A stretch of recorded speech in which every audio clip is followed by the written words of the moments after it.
Pues nuestra porción hoy es esta, ¿eh? Es estos versículos y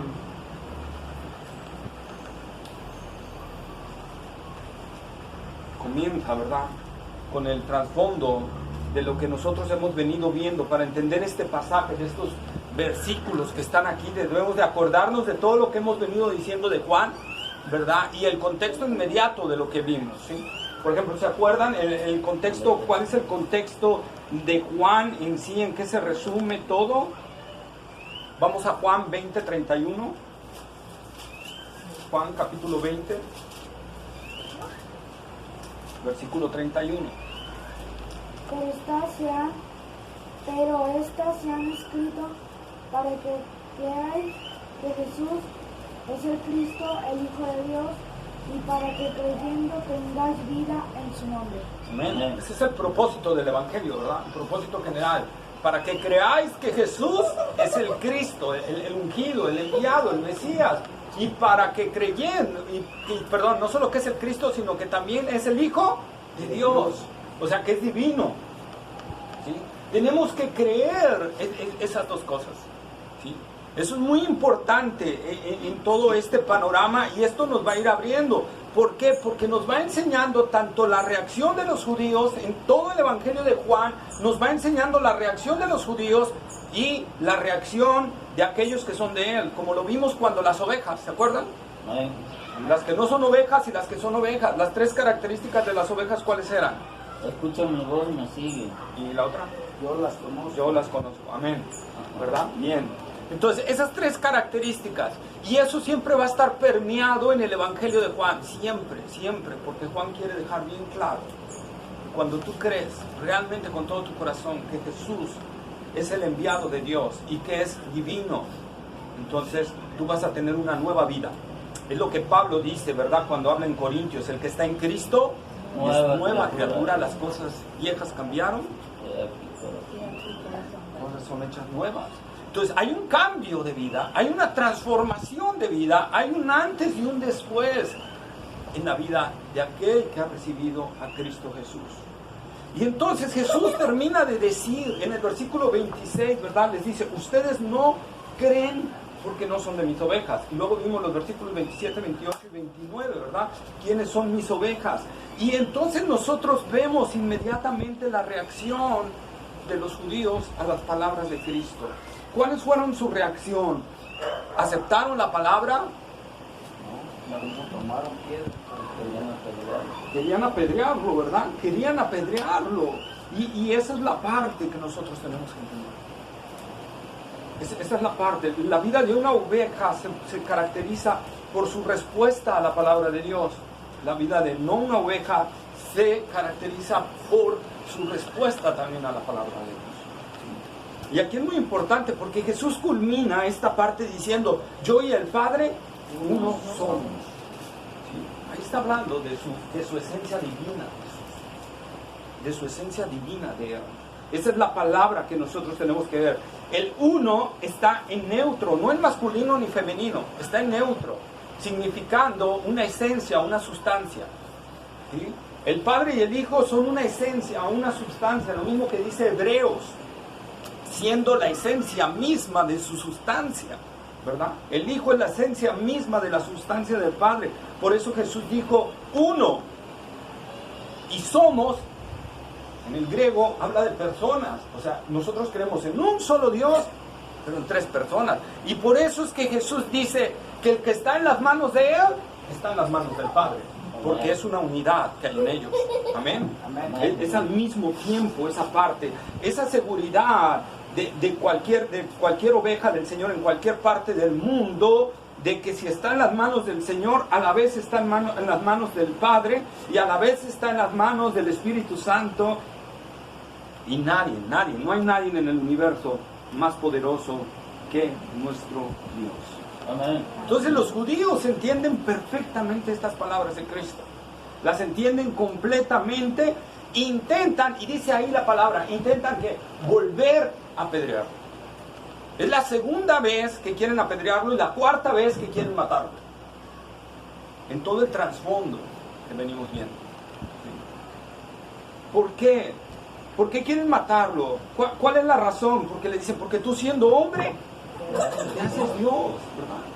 Quieren apedrearlo, esa parte, lejos de escuchar y meditar y llegar a una conclusión, si era cierto o no era cierto lo que Jesús estaba diciendo. Ellos se apuraron a tomar piedras para ejecutar a aquel que para ellos estaba blasfemando, ¿verdad? Pero más que eso, y mientras estaba yo estudiando esta parte, más que eso, creo que lo que los judíos los hizo enojar verdaderamente es que les dijera que ellos no son del Señor. Porque Jesús se los dijo, ustedes no creen porque no son de nosotros. Y desde ahí empezó el enardecimiento puro de ellos, ¿sí? Vamos por favor a Juan capítulo 5, versículos 16 al 18. Ahí vamos a ver la primera vez que lo hicieron. Y por esta causa los judíos perseguían a Jesús y procuraban matarle porque hacía estas cosas en el día de reposo. Y Jesús le respondió, mi Padre hasta ahora trabaja y yo trabajo. Por eso los judíos aún más procuraban matarle, porque no solo quebrantaba el día de reposo, sino que también decía que Dios era su propio Padre, haciéndose igual a Dios. Ahí está, ¿verdad? Luego vámonos al capítulo 7, versículo 1. Después de estas cosas andaba Jesús en Galilea. Después de estas cosas andaba Jesús en Galilea, pues no quería andar en Judea porque los judíos procuraban matarlo. Ahí está, ¿verdad? Entonces estaban procurando. Juan 8:59, Juan capítulo 8, versículo 59.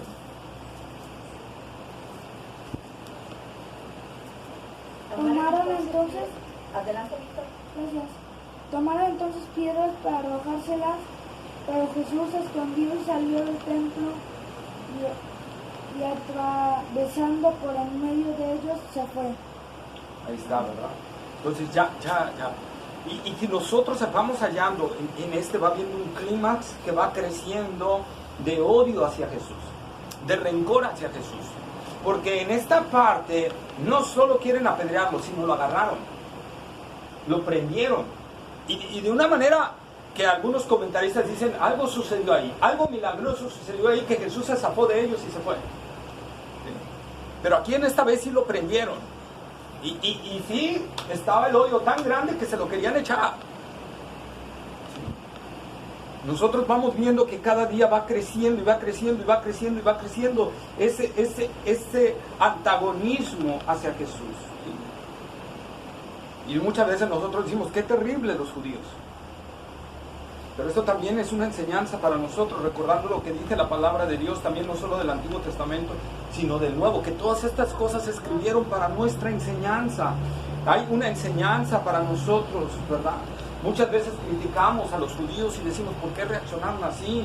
Si yo hubiera estado ahí, yo no hubiera hecho eso. Me hace recordar las palabras de Pedro, ¿verdad? Señor, aunque todos te nieguen, yo no te voy a negar. Aunque todos te dejen, yo no te voy a dejar. Y fue el primero que negó y fue el primero que no.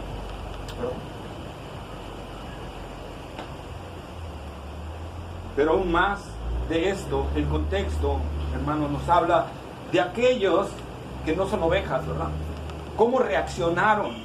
Trataron de apedrear al verdadero Cristo. Porque fueron, ¿qué? Confrontados con su pecado. Fueron confrontados con su pecado. Y en lugar de tener una actitud de arrepentimiento y venir humildes al Señor, ¿qué hicieron? Se enojaron, ¿verdad? Se enojaron y quisieron apedrearlo. Se enojaron y quisieron hacerlo, ¿verdad? Y a veces, cierto, ¿no? A veces así nos pasa también a nosotros. Cuando el Señor nos habla a través de la palabra del Señor, nos habla y confronta nuestro pecado, las cosas que estamos haciendo, en lugar de reaccionar con una actitud de ver que realmente el Señor nos está hablando a través de su palabra, y venir en una actitud de humildad, de entender que es la palabra del Señor la que nos está hablando.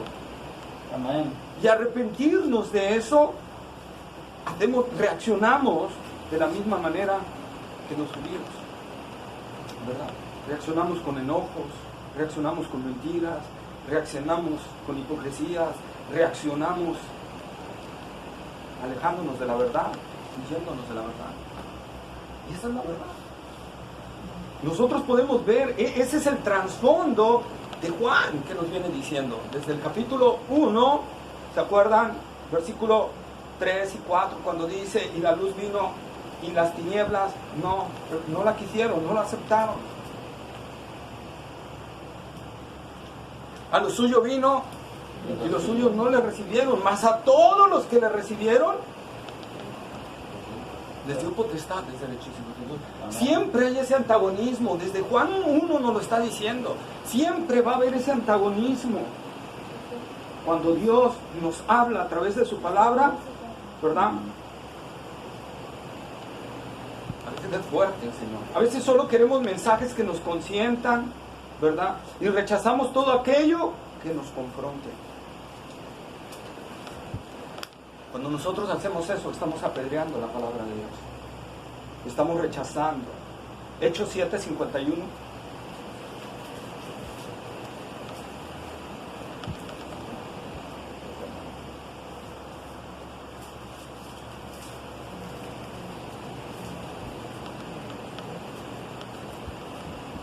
Duros de cerviz e incircuncisos de corazón y de oídos, vosotros resistís siempre al Espíritu Santo como vuestros padres, así también vosotros. Vean la forma tan fuerte en la que predicaban los apóstoles. No le dan a la gente, mira, pobre de ti, bueno, mira, necesitas a Cristo en tu corazón y Cristo te va a hacer bien feliz. ¿Cómo predicaban Jesús? ¿Cómo predicaban los apóstoles? Vean la predicación de Pedro, incircuncisos de corazón. ¿Hasta cuándo van a resistir al Espíritu? Duros de servir. Y esa es la parte, hermanos, que nosotros tenemos que ver. La palabra de Dios nos va a confrontar. Yo hoy en la mañana estaba escuchando un mensaje y me confrontó de otro pastor. Me confrontó y a veces nuestra reacción es no, es que es que él no entiende, no. Pero tengo que ir en humildad al Señor en oración y decirle, sí, Señor, la verdad que sí estoy mal. Sí. Mientras Jesús les hablaba de sus misericordias, mientras ellos recibían los milagros del Señor, ¿qué decían? Bendito el que viene en el nombre del Señor, ¿verdad? Es más, hasta lo quisieron hacer rey. Juan capítulo 6, versículos 14 y 15.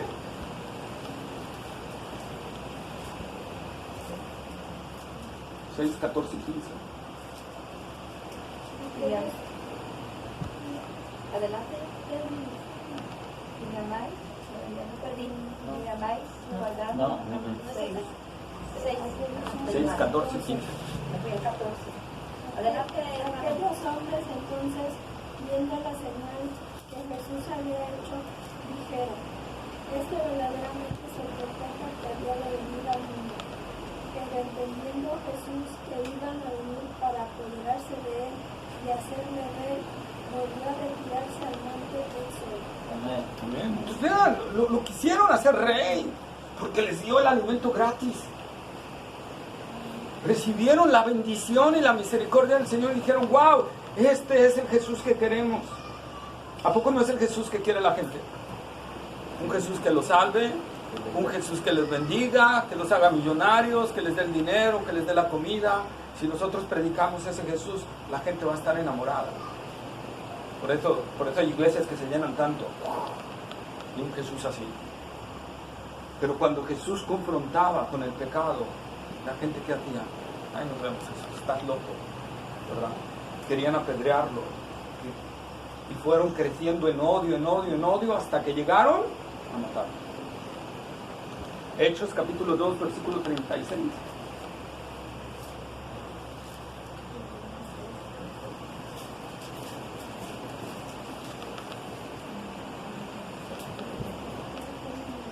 Sepa pues ciertísimamente toda la casa de Israel que este Jesús a quien vosotros crucificasteis, Dios le ha hecho Señor y Cristo. Ahí está, ¿verdad? Amén. A quien vosotros crucificaste. Nos hizo responsables a los suyos. ¿Te estás dando cuenta de algo? Ellos fueron creciendo en odio. No se dieron, no analizaban, no se detenían a ver la situación y fueron creciendo en odio, en odio, y mataron a su mayor promesa. Mataron a su mayor promesa. Mataron a la promesa que ellos tanto estaban esperando. Que ellos anhelaban día a día esa promesa y la mataron. Sabemos la soberanía de Dios, obviamente, ¿verdad?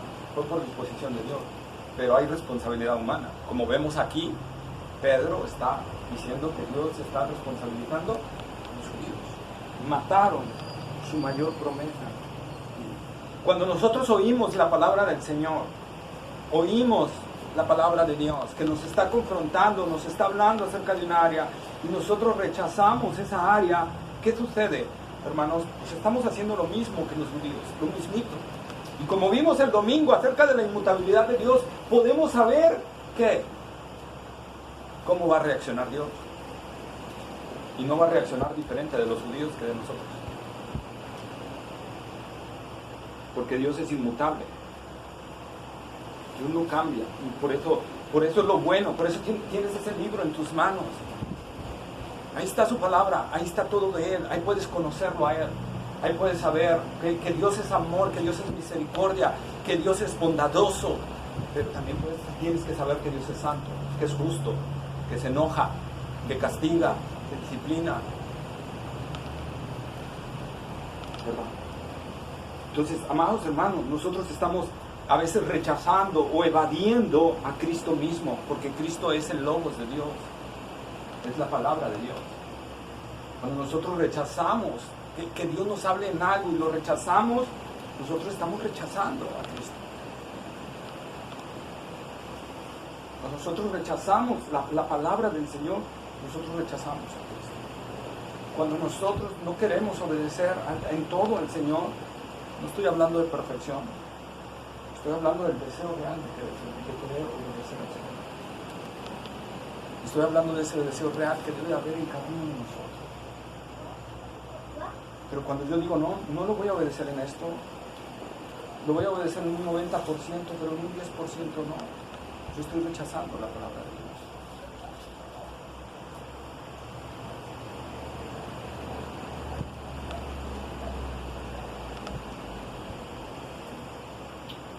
Porque no se acomoda a como yo quiero vivir. Porque no se acomoda a mi manera. Entonces yo necesito que Cristo se acomode a mí, no yo acomodarme a Cristo. Y ahí viene nuestro error. Ahí viene nuestro error. Nosotros somos los que tenemos que acomodarnos a Cristo. No Cristo a nosotros, porque Él nunca se va a acoplar a nosotros.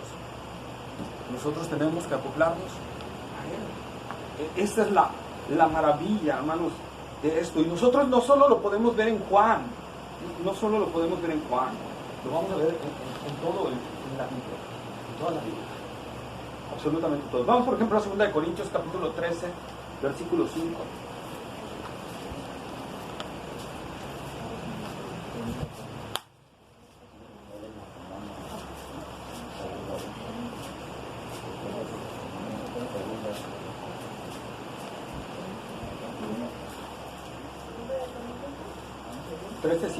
Segunda de Corintios 13:5.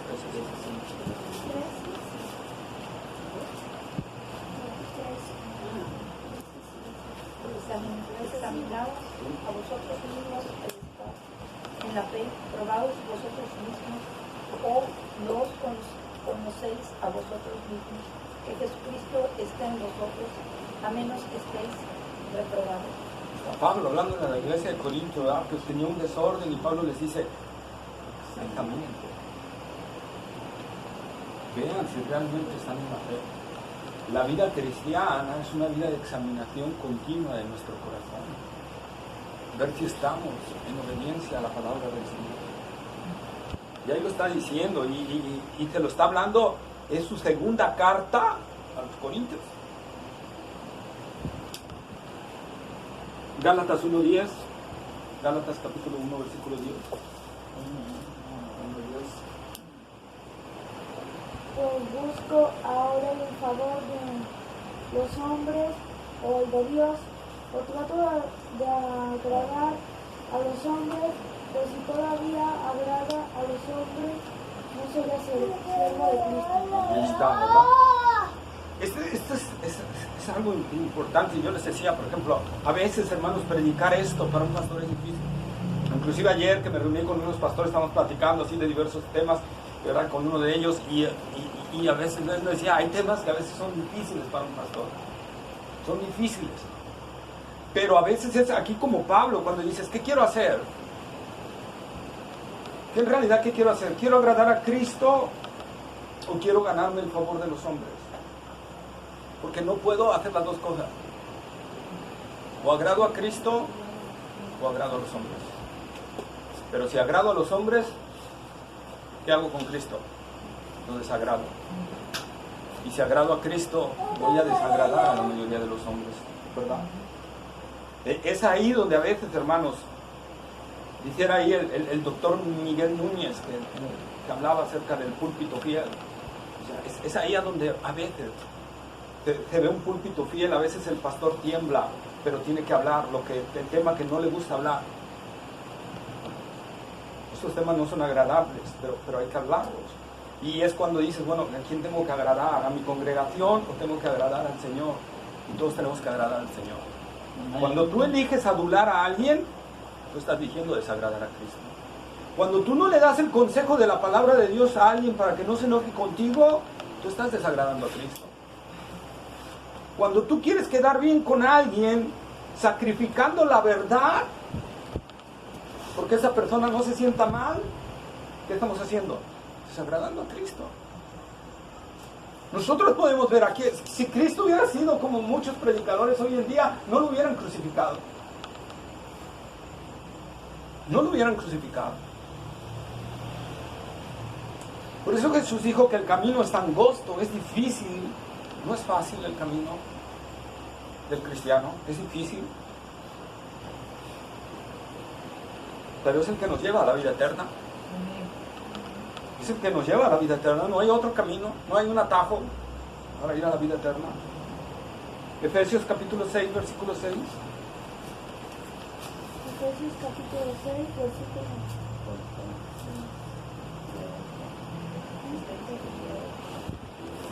6. No sirviendo al ojo como los que quieren agradar a los hombres, sino como siervos de Cristo de corazón, haciendo la voluntad de Dios. Amén. No sirviendo a los hombres como el que quiera. Otra vez, y Pablo lo dijo a Galacia y lo está diciendo a Éfeso, a la iglesia en Éfeso. No agradando a los hombres. Nuestro fin debe ser agradar a Cristo, porque es mi Señor. Soy su oveja, estoy escuchando su voz y lo estoy obedeciendo, ¿verdad? Y lo estoy obedeciendo. Entonces, eso vez tras vez nos lo enseña la Escritura. Y Jesús entonces les dice, ellos lo quieren apedrear, y Jesús les dice, muchas buenas obras os he mostrado, ¿por cuál de ellas me quieren apedrear? El griego, la palabra para buenas, se puede traducir noble o excelente. Entonces Jesús les está diciendo, y voy a utilizar los dos términos, ¿por cuál de las obras nobles y excelentes que os he hecho me quieren apedrear? Jesús había hecho obras que nadie había hecho. Jesús había hecho milagros que nadie había hecho. Acababa de hacer, ¿cuál milagro? ¿Se acuerdan? El último milagro. El ciego de nacimiento. Nadie nunca había sanado a un ciego de nacimiento. Jesús lo hizo.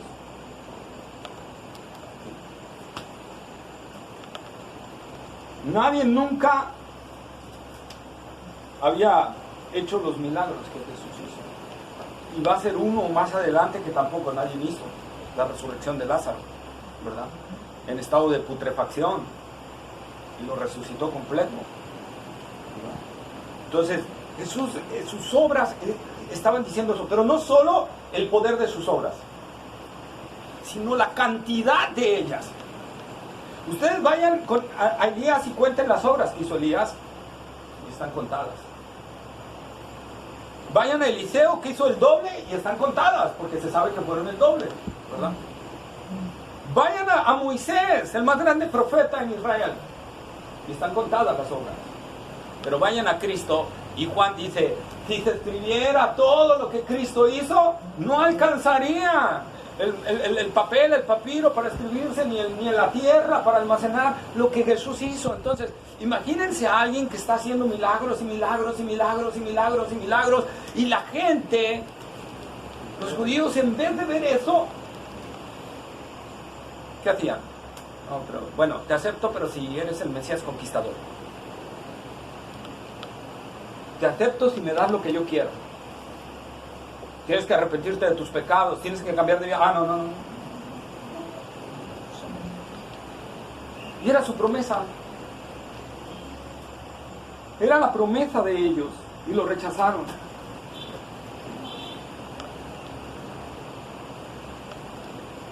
Al decir, ¿por cuál de estas buenas obras me van a apedrear? Ponen aprietos a los judíos. Porque las obras hablaban quién era. Las obras decían que él era no un simple profeta, que él era el Mesías esperado. Mas, sin embargo, ellos no quisieron oír, no quisieron ver. ¿Por qué? Porque les hablaba que eran pecadores y ellos se creían justos. Porque les hablaba, ¿verdad?, de la necesidad del cambio de vida y ellos no querían cambiar de vida. Porque les hablaba acerca del camino del sufrimiento y ellos querían el camino de la conquista. Y eso hizo que mataran su mayor promesa. Que mataran su mayor promesa. Ellos ignoraron y pasaron por alto a propósito, porque estaban conscientes de que los milagros que Jesús estaba haciendo eran el Mesías, pero a propósito, por no convenir a sus intereses, los echaron. Solo hubo una persona que vio los milagros de Jesús y creyó en él por estos milagros. ¿Quién es? ¿El ladrón? No. El ladrón no vio un milagro. El ladrón estaba crucificado en la cruz. Su madre. Juan capítulo 9, versículos 32 y 33.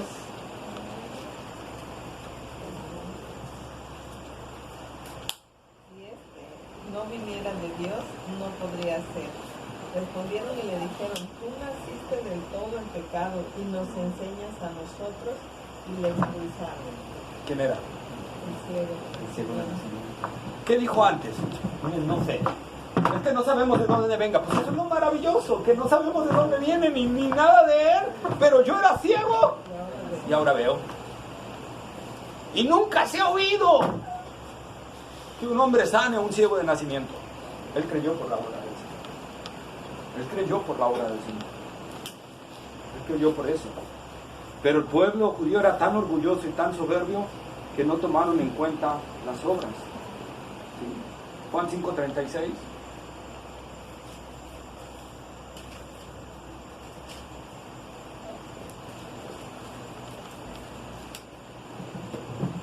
Yo tengo mayor testimonio que el de Juan, porque las obras que el Padre me dio para que cumpliese, las mismas obras que yo hago, dan testimonio de mí, que el Padre me ha enviado. Amén. Ahí está, ¿verdad? Y la gente tenía por profeta a Juan, y por un gran profeta. Pero Juan no hizo ni un milagro. Y lo mismo, en el versículos 40, 41 de nuestro pasaje, lo dicen ahí. Juan, ellos mismos dicen, los mismos judíos dicen, Juan no hizo ni un milagro, pero todo lo que habló acerca de o sea, de Jesús, es cierto. O sea, no tenían excusa. ¿Se acuerdan de Nicodemo cuando fue a buscar a Jesús y dijo, es que nadie hace los milagros que tú haces si no está Dios con él? O sea, estaban conscientes. Pero ¿qué pasó? Otra vez, ¿verdad? Su orgullo, porque les tocaba el área que ellos más amaban. Ellos querían la conquista, ellos querían ser superiores y no se humillaron ante el Señor, ¿verdad? Las palabras de Cristo eran como aguijones y clavos al orgulloso corazón de ellos. Vamos a Eclesiastés capítulo 12, versículo 11. Eclesiastés capítulo 12, versículo 11. Después de Proverbios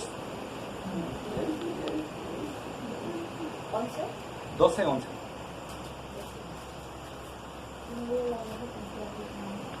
Las palabras de los sabios son como aguijones, y como clavos hinchados son las de los maestros de las congregaciones, dadas por un pastor. No dice que las palabras del buen maestro son aceitito que se te unta para que te sientas rico. Son como piquetes de zancudo, ¿verdad? Son como aguijones, dice. Y cuando escribía esto me acordé de las palabras de Cristo a Saulo de Tarso. Él dijo, Saulo, Saulo, duras cosas te es echarte perfume sobre tu cabeza, ¿no? Dura cosa te estar contra la vida. Es lo que está diciendo la palabra de Dios. Por eso es una espada de dos filos, dice la palabra. Es un aguijón. Cuando te pica una avispa y te entierra el aguijón, dices, ¡ay, qué lindo! ¡Qué hermoso! ¡Uy, qué bonito sentir! ¿Verdad que no? Duele, hermano, duele nuestro orgullo. Yo se los he dicho porque yo no lo estoy predicando por alguien especial, yo lo he vivido. Yo les digo que a veces Dios me confronta cuando estoy haciendo las predicaciones o cuando estoy oyendo a otros predicadores, Dios me confronta a mí también. Hoy en la mañana se los acabo de decir, me confrontó. Y nuestra reacción de repente es, no, es que no estoy mal. No, pero bueno, sí, Señor, sí estoy mal. Y necesitamos, hermanos, porque es la reacción natural. Cuando la palabra viene y nos da ahí, donde hay pus. Bueno, aquí tenemos una enfermera. Donde está la pus es donde duele, ¿verdad? Si tienes la pus acá y el médico te está tocando por acá, tú encantado de la vida, ¿verdad? Pero cuando te toca la parte afectada, ¿qué dices? ¡Ay! Ahí ¿verdad? no. Ahí no. ¿Sí? Entonces, y ahí es donde detecta que está mal. ¿Sí? Entonces, lo mismo sucede con la palabra, hermanos. O sea, Dios nos va a hablar en la parte donde nos duele porque nos quiere curar. ¿Sí? Nos quiere curar. Entonces, esa es la parte. Por eso es nuestro Padre espiritual. Y por eso es nuestro sanador también, ¿verdad? Entonces, esta es una parte importante. Ahora, cuando estaba yo estudiando esto, hermanos, y estaba estudiando y nació una curiosidad en lo mismo. ¿Qué fue lo que fue propiciando? O sea, sí fue la palabra del Señor, pero hubo algo adicional que yo no había visto también, y Juan lo viene narrando y apenas lo percibí. Juan viene narrando algo que hizo que los judíos se alimentaran ellos mismos con su rencor hacia el Señor y hacia la palabra. ¿Qué era esto, hermanos? ¿Qué creen que era esto? ¿Ustedes qué creen que sea? Como es un estudio, estoy preguntando. ¿Ustedes qué creen que sea? Adicional a su pecado, ¿qué adicional? ¿Qué estaba propiciando que ellos fueran almacenando más odio?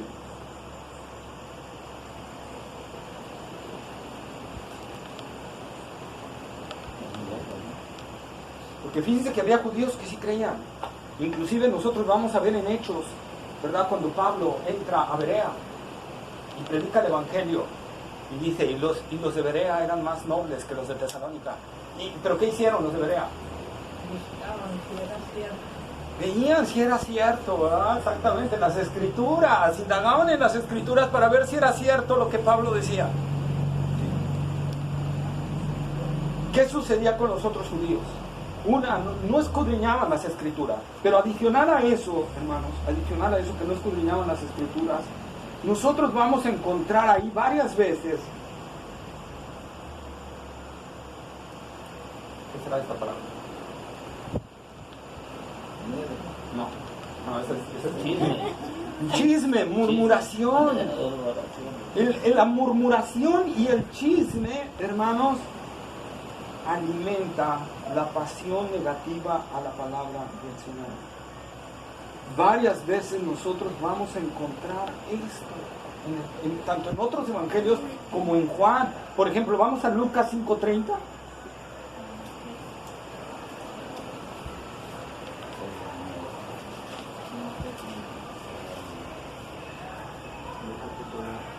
Y los escribas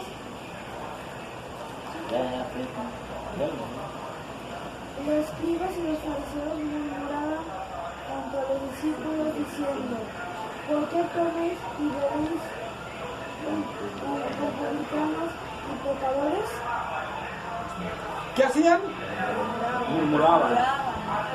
Ahora vamos al 15, ahí mismo en Lucas 15:2. 5:2. 15:2. Y los fariseos y los escribas murmuraban diciendo: este a los pecadores recibe y con ellos come. Ahí está, ¿verdad? 19, ahí mismo en Lucas 19:7. Al ver esto, todos murmuraban diciendo que había entrado a posar con un hombre pecador. En Lucas nosotros vamos viendo algo. Primero empiezan los doctores de la ley, pero eso fue poco a poco contaminando al pueblo, y luego fue todo el pueblo. Vamos ahora a Juan capítulo 6 versículo 41. Juan 6:41.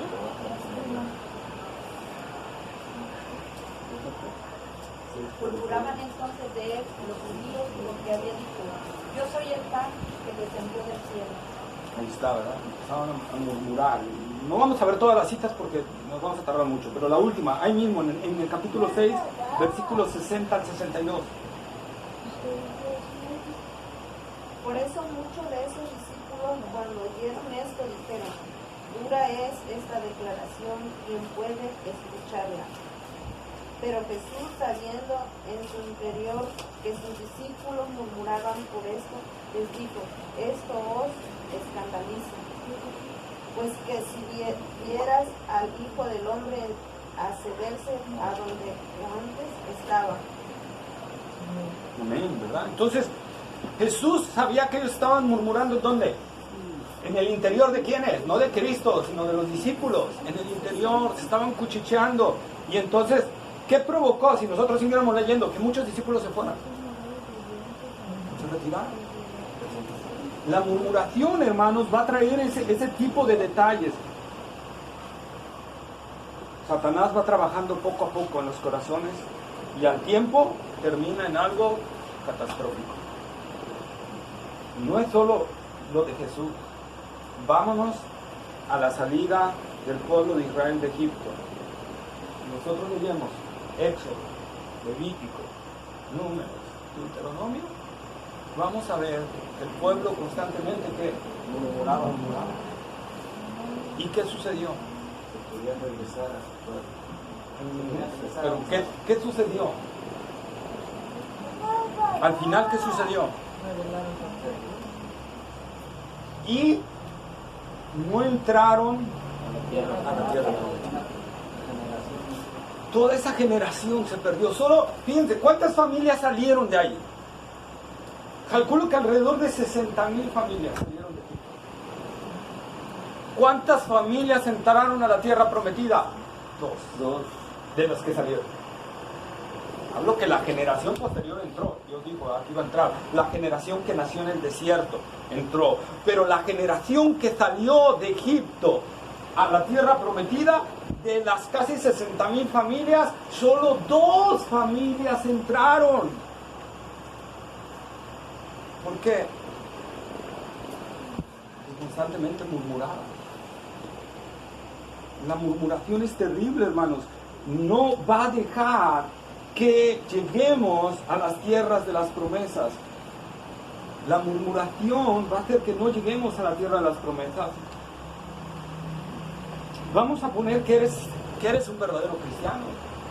100%, tu salvación no está en juego. Si en verdad naciste de nuevo, en verdad Cristo ha nacido dentro de ti, no hay condenación. ¿Sí? Pero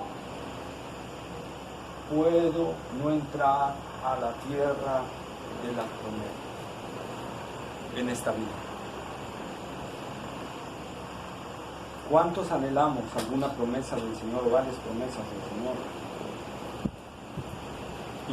Y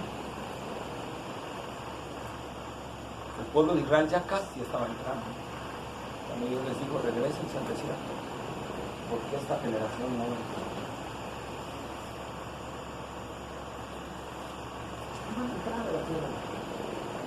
La salvación no estaba en juego porque Moisés no entró a la tierra prometida, pero nosotros vemos en la transfiguración a Moisés junto al Señor.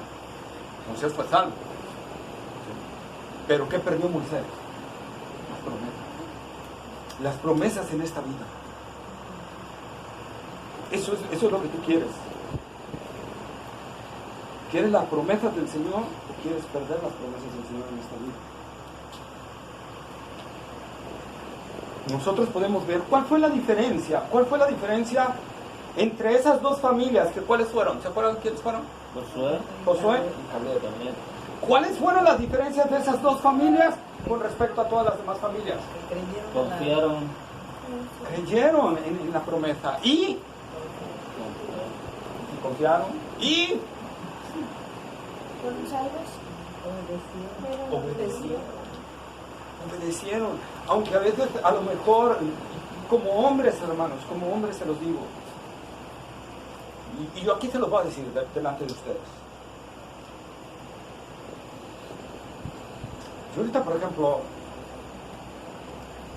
estoy restaurando, gracias, hermano, mi detalle con los bautistas.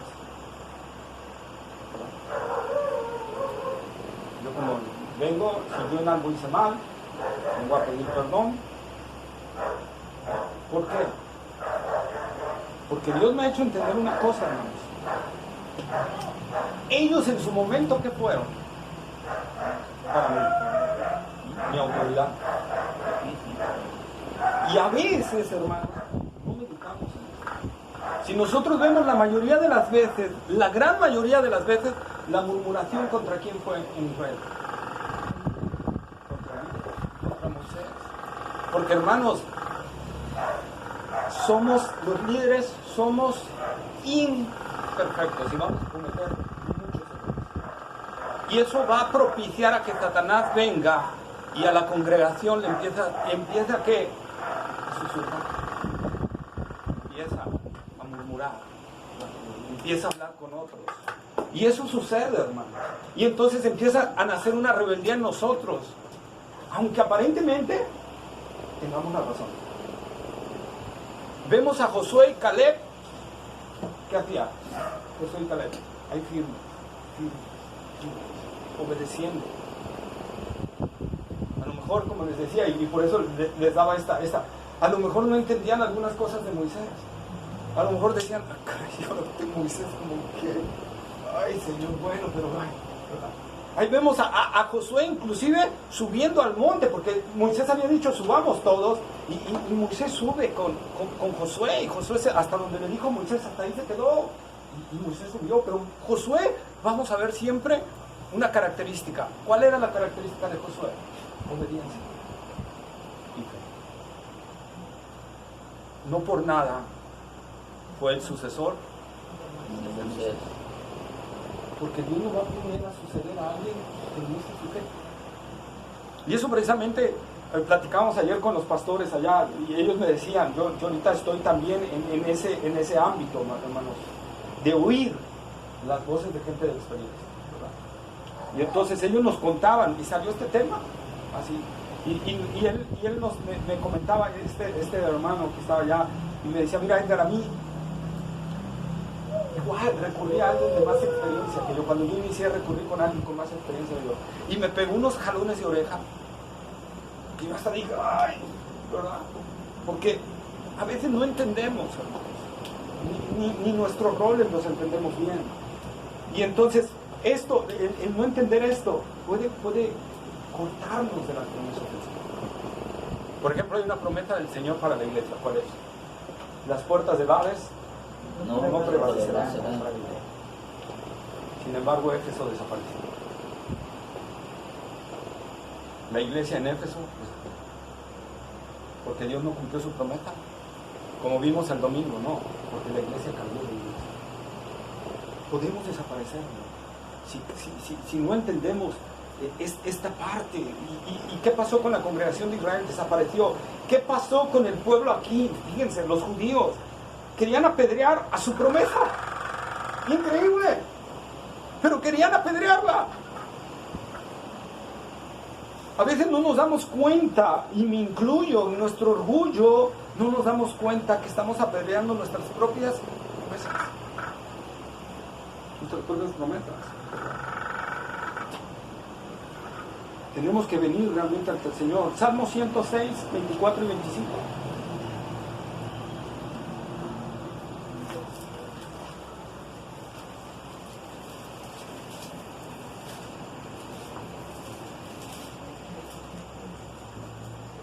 Ya por eso dije que no vuelvo a oír a Miguel Núñez. Ya no lo voy a oír. Pero aborrecieron la tierra deseable, no creyeron a su palabra, antes murmuraban en sus tiendas y no oyeron la voz de Jehová. Por tanto, alzó su mano contra ellos para batirlos en el desierto. ¿Te sigo? No, hasta el 25. Entonces, ahí está. No creyeron, murmuraron y no obtuvieron. Ahí está. Segunda de Corintios 12:20.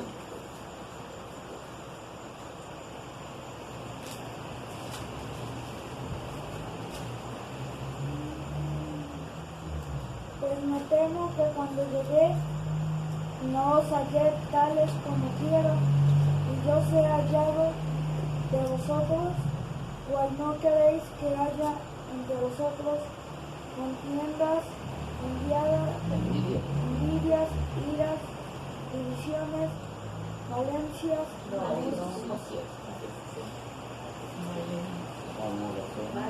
murmuraciones, soberbias. Y otra vez, ahí aparece, ¿qué palabra? Murmuraciones. Hermanos, murmuraciones. Y ese es el contexto inmediato de 2 de Corintios 13:5, que lo leímos cuando Pablo les dice: examínense. No vaya a ser que no estén en la fe.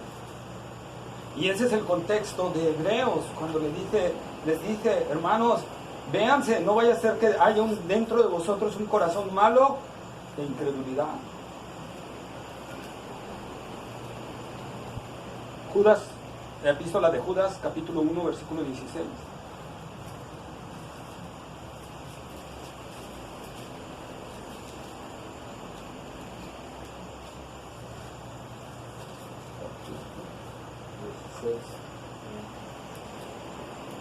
Estos son murmuradores, querellosos, que andan según sus propios deseos, cuya boca habla cosas infladas, adulando a las personas para sacar provecho. Ahí está.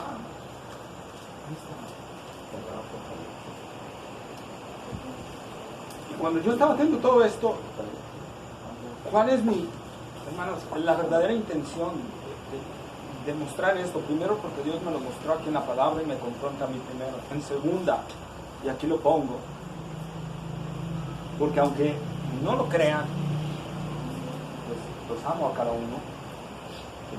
Yo quiero que más adelante, y aquí lo escucho, en un futuro cercano, cada uno de ustedes pueda decirme, si es que Dios me presta vida en esto, sino que al menos se acuerden de mí, como a veces nos acordamos de aquel maestro ingrato, desdichado, que nos trataba bien feo, pero hoy en día es el que agradecemos.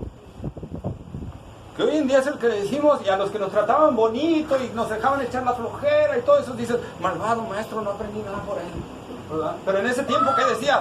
¡Wow! Es lo más maravilloso que hay este maestro, ¿verdad? Y al que te trataba feo, mugroso, no lo quiero ni ver. Pero pasa el tiempo y al que terminas amando es el que te trataba feo. ¿Por qué? Porque te estaba formando. Y al que terminas diciendo, no hombre, ese no lo quiero ver ni en pintura, es al que te trataba bonito y no te enseñó absolutamente nada. Entonces, ¿qué queremos, hermanos? Que ninguno de ustedes, ninguno, ni yo, no entremos a la tierra de las promesas. Yo lo que deseo con todo mi corazón es que cada uno de ustedes obtengan las promesas del Señor. Que el día de mañana me puedan venir y me puedan decir, pastor, el Señor ya me contestó esto. Pastor, el Señor ya contestó aquello. Pastor, ¿se acuerda de lo que estaba? El Señor ya respondió. Muchos estamos anhelando que nuestros hijos vengan a salvación. Pero podemos perder ese terreno por una vida de desobediencia, de rebeldía, por un instante. Acuérdense, Moisés perdió la tierra prometida por un instante de descuido. Cuando se adjudicó gloria, porque ya estaba harto del pueblo y se adjudicó gloria, ¿verdad? Y Dios le dijo a Moisés, por cuanto te adjudicaste gloria, no vas a entrar a la tierra. Y podemos perder las promesas del Señor. Y una vez que las perdamos, hermano, no las vamos a perder. Cuando Dios dice finish, o sea, hasta aquí. Por eso Pablo decía, inclusive ministerialmente, hermanos, podemos perder el ministerio. Pablo decía en el ministerio, por eso, yo pongo en dura servidumbre mi cuerpo, porque no habiendo yo sido heraldo para otros, yo misma venga a ser eliminado. Y está hablando del ministerio, que Dios le dijera a Pablo, ya no sirves para el ministerio, adiós. Y fuera quitado del ministerio. No necesariamente muerto, pero fuera quitado del ministerio, hecho un lado. Y adiós, se acabó. Dios puede hacer eso, hermanos. Por eso es que a veces les repito y les digo, la salvación no está en juego, si en verdad eres salvo. Pero sí está en juego las promesas que Dios tiene para nosotros aquí en esta vida. Esas sí las puedo perder. Por ejemplo, como hijos, aquí los que son hijos y nietos, les va, tiran una piedra para allá. Los que son hijos y para allá. Los que son hijos y nietos. Hay una promesa para esta vida. Y dice, honra a tu padre y a tu madre, para que te vaya bien y seas de larga vida. Si tú no haces eso, te va a ir mal en esta vida. Y aunque quieras cambiar las cosas, ya. Fíjense, en el diluvio, ¿cuántos se salvaron? 8, ¿verdad? Pero así era más como lo decía el hermano. Noé. Pero, ¿cómo se salvó la familia de Noé? ¿Por quién? Por Noé. ¿Pero por qué se salvó por Noé? Porque Noé creyó y obedeció a Dios. No importando las circunstancias que había dado. No importando que nunca hubiera llovido. No importando que la gente se burlara de ello y le aconsejara y le dijera, deja de hacer esa tontería, Noé. Noé estaba construyendo el instrumento de salvación para su familia. Y la salvó. Los demás perecieron. Solo Noé entró allí. Abraham obedeció. Sal de tu tierra y de tu parentela. Lo hizo. Y salvó a su familia. Pero nosotros podemos ver también, amados hermanos, a José, el soñador. ¿Se acuerdan? Él fue obediente al Señor. Él fue fiel al Señor. A pesar de circunstancias que sus hermanos lo vendieron, ¿verdad? Que fue esclavo en la casa de Potifar, que luego estuvo en la cárcel y parecía que le iba como en feria a José, ¿verdad? Pero José fue fiel y Dios cumplió todas las promesas que le había hecho José. Todos los sueños que tuvo Josué, Dios se los cumplió, pero fueron sueños de Dios, ¿eh? No estoy diciendo que Dios te va a cumplir todos tus sueños, ¿eh? Pero todas las promesas que Dios tiene en su palabra para nosotros, Dios las cumple si somos fieles y obedientes. ¿Verdad? Fieles y obedientes, no debemos de dudar eso si Él lo está haciendo. David también recibió la promesa de ser rey. Y aquí vemos otro ejemplo, David. Saúl lo quería matar, sin embargo, David fue siempre sujeto. Aunque tuvo a Saúl varias veces para matarlo, ¿qué hizo? No, que el Señor se encargue de él. Yo no lo voy a tocar. ¿Y eso qué hizo? ¿Que David llegara al trono? Sí, ya las consecuencias que vinieron después a causa de su pecado ya fue otra cosa. Vamos a Filipenses capítulo 3, versículo 12.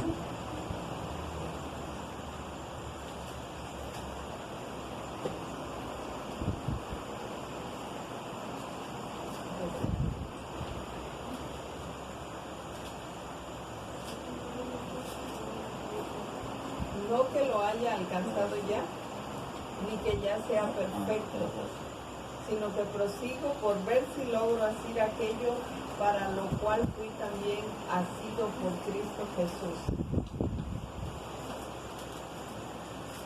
Seguimos a la meta, con la mira de hacer aquello para lo cual el Señor nos ha llamado, para asirnos de aquellas todas promesas que Dios nos ha dado para nosotros. ¿Sí?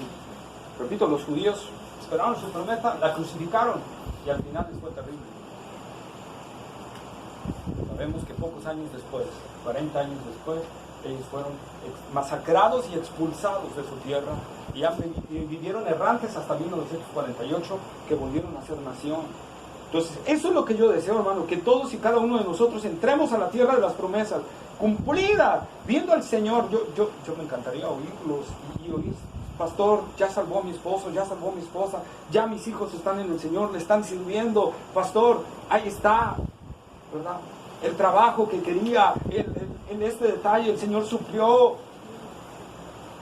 Por ejemplo, ¿cuántos quieren que sus hijos se casen con una persona cristiana de fe? Promesas. Entonces, quiero eso, Señor, pero tengo también que yo entender esa parte. Que mi hija se vaya al seminario. Que tu hija te vaya al seminario, ¿verdad? Nunca verás, y aquí el hermano Héctor me va a desmentir, nunca verás en el ejército a alguien que tiene cargo dirigir a una tropa sin palabras fuertes que los controlen. Nunca. Mis soldados tienen miedo. Ay, pobrecitos, ¿qué vamos a hacer? No se preocupe. Ya estás cansado, ya no puedes hacer las 60 sentadillas. No te preocupes, déjalo. Ya, vete a descansar. No, ¿verdad? Hágalas. Si te paras, te hago otras 60. ¿Verdad? Entonces, ¿pero qué formó en eso? Disciplina, honor, fuerza, ¿verdad? Entonces, amados hermanos, es lo que el Señor quiere para nosotros, ¿sí? Es lo que Dios quiere para nuestra vida. Y ya está ahí. Dios quiere que no reaccionemos como los niños, sino que reaccionemos como lo que somos, ovejas del Señor. Amén. Que oigamos su voz y lo obedezcamos. Ustedes no vean si es el mugroso pastor este que les está diciendo. Ustedes vean la palabra del Señor. Ustedes vean la palabra del Señor. Y obedezcan a la palabra del Señor. Y vivan la palabra del Señor si quieren las promesas del Señor. Amén. Amén. Vamos a inclinar nuestra cabeza. Y vamos a orar. Vamos a pedirle a mi hermano Ricardo si puede orar. Vamos a orar. Padre Celestial, Dios Todopoderoso, en nuestro Señor Jesucristo, nuestro amado Salvador, le damos gracias, Padre, que usted permitió esta enseñanza, este mensaje, Padre, que usted trajo a los que están aquí, a los oyentes, a los que ya somos sus ovejas, Señor. Padre, le pido que nos ayude, Señor, a entender su palabra, y por los invitados, Señor, también, Padre, que usted le abra el entendimiento a cada uno de ellos, que entiendan, Señor, que solamente en usted hay salvación, Padre. Ahora, Señor, le rogamos que para el próximo día, Señor, nos vuelva a traer, Señor, que vengamos dispuestos a escuchar, Señor, y también en poner práctica su palabra, Señor. Ayúdanos a seguir, Señor, cuídenos. Y al pastor, Señor, a proveerle sus necesidades, Señor. A Manuel Mexicano también, que está dedicado, necesita, Padre, a cada uno de nosotros. En Cristo Jesús le rogamos todo esto. Amén. Amén. ¿Alguna pregunta, duda?